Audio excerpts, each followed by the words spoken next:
તો પાલનપુરની ફરતે બાયપાસ બનાવવા જમીન સંપાદનની પ્રક્રિયા શરૂ કરવામાં આવીને બાયપાસ બનાવવામાં ખેડૂતોની વધુ જમીન સરકાર દ્વારા હડપ કરતી હોવાના આક્ષેપો સાથે ખેડૂતોએ વિરોધ નોંધાવ્યો છે। જમીન સંપાદનથી પીડિત ખેડૂતો કોંગ્રેસના જનમંચ કાર્યક્રમમાં હાજર રહ્યા તો ખેડૂતોએ અમિત ચાવડા અને સાંસદ ગેનીબેન ઠાકોરના અધ્યક્ષ સ્થાને રેલી સ્વરૂપે જિલ્લા કલેક્ટરને આવેદન આપી રજૂઆત કરી। ખેડૂતોએ આગામી દિવસોમાં ઉગ્ર આંદોલનની ચીમકી પણ ઉચ્ચારી છે। ઘણા ખેડૂતો જમીન વિહોણા થઈ જાય છે, એટલે સરકારે જે રોડ છે એના ઉપર જે નવો પુલ બનાવી અને રોડ બનાવવો જોઈએ અને એમાં વિકાસ પણ થાય અને ખેડૂતોને નુકસાન પણ ન જાય એવું વિચારવું જોઈએ। અને આ કેટલાય બોરો અમુક કેન્સલ થાય છે અને કેટલાય લોકો અમુક જમીન વિહોણા થઈ જાય છે અને બોર કેન્સલ થાય એટલે બોરોનું તો પાણી મળે તો મળે ફેર વળી મળતું નથી, એટલે ખેડૂત માટે મોટું જળ સંકટ આવીને ઊભું રહે છે। અમારી ખેડૂતોની વેદના એવી છે કે જ્યારે આ બાયપાસ 300 ફૂટ ને 350 ફૂટ ને 200 ફૂટ ને એવે ઠોન કરી માપણી કરી અમને ખેડૂતોને કોઈ ખબર નથી। જ્યારે ખૂટ માર્યા ત્યારે ખબર જ પડી કે આ લોકો કેટલી મોટી પહોળાઈ રહી છે। એમાં ઓછામાં ઓછા 100 ખેડૂતો જમીન વગરના થઈ જાય છે, બરાબર। એક અમે ખેડૂત અમે પોતાના દાંતડા પર અમે જીવન ગાળા છે, અમારા છોકરા ભણાવે છે, અમારા પશુપાલન પૂરું કરે છે અને આ લોકો અમારી જમીન લઈ લી તો અમારા ગામ છોડવાનો દાડો આવ્યો છે। તો અમારી માગત એવી જ છે કે તો બ્રિજ બનાવે અને બ્રિજ ના બનાવી કે તો એ જ અમારો રસ્તો છે કે બ્રિજ બનાવે તો અમારા ખેડૂત બચી શકે।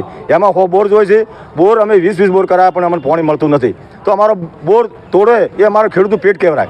જો અમારું પેટ તોડી અને રોડ હાંકતા હોય તો પછી અમારે મરવાનો દાડો, અમે બોર તો નીજ તોડવા દઈએ અને અમારું પેટ તો નીજ તોડવા દઈએ। જ્યારે અમારા કમાવાનો રોટલો તોડી ન ગઈ તો પછી અમારે ખેડૂતને જવું જોઈએ। આ અમારી પરિસ્થિતિ છે। જો સરકાર નહીં ઓપડે તો અમે ગાંધીનગર સુધી પણ રેલી કરીશું અને આગળ પણ આંદોલન કરીશું। જે ભાઈ આ બાયપાસ નીકળ્યો છે એ તદ્દન ખોટો તો છે જ।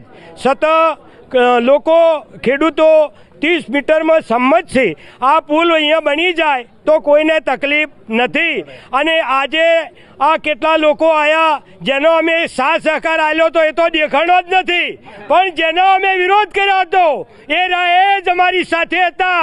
એટલે હવે સમય પાકી ગયો છે, આ માટે ધન્યવાદ છે। આજે અમારા હતા એમને હવે નામ પણ નથી કહેવું, સતત ધન્યવાદ છે કે અમારા સાથે આવા તડકામાં અને આજે બધા ખેડૂતો ભૂખ્યા જ છે, કોઈને ચા પાણી પણ કર્યું નથી। અને આયા તો જો સરકારને રહેવું હોય તો હાલ સમય સારો છે, આ ખેડૂતોની વેદના સાંભળશે તો બરોબર છે, નહીતર લોકો આત્મવિલોપન પણ કરશે અને એમનો ન્યાય જરૂર લેશે।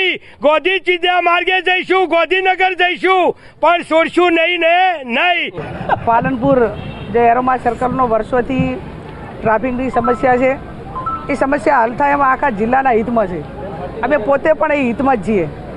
બ્રિજ બને, બાયપાસ નીકળે, પણ બંને બાજુ વહીવટી તંત્ર એ ખેડૂતો સાથે સંકલન કરીને કરે। ખેડૂતો ના નથી પાડતા કે અમે જમીન આપવા માગતા નથી, જરૂર પ્રમાણે જમીન માગે અને એમાં પણ જે ખેડૂતોએ બિનખેતી કરાવ્યું છે એમને પૂરા ભાવ મળે અને નથી કરાવ્યું એમને પૂરા ભાવ નથી મળવાના, એમાં પણ વિસંગતતા છે। ત્યારે અમારી પોતાની ખેડૂતોને જે માગણી છે એ માગણી સરકાર ગ્રાહ્ય રાખે એ માટે કરીને એમના સુધી અવાજ પહોંચાડીશું। પણ એટલું ચોક્કસથી કહીશું કે 140 કરોડના ખર્ચે 3 વર્ષ પહેલાં બ્રિજ મંજૂર થયો હતો તો કોના વ્યક્તિગત હિતો હતા જેથી કરીને 3 વર્ષ સુધી બનાસકાંઠાના લોકોને સમસ્યા ટ્રાફિકની ભોગવવી પડી। ગુજરાતની ડબલ એન્જિનની સરકાર આજે ખેડૂતોનો વિનાશના નામે વિકાસની વાતો કરી રહી છે।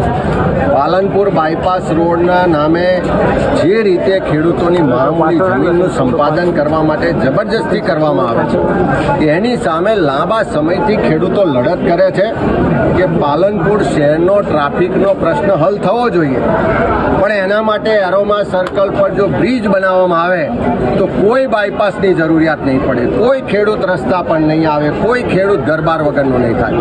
પણ સરકારને બ્રિજ નથી બનાવો પણ વિકાસના નામે ખેડૂતોની જમીન હડપી લેવી છે, ખેડૂતોનો વિનાશ કરી અને વિકાસના નામે મળતિયાઓને એને કરી અને કરોડો રૂપિયાનો ફાયદો કરાવો છે।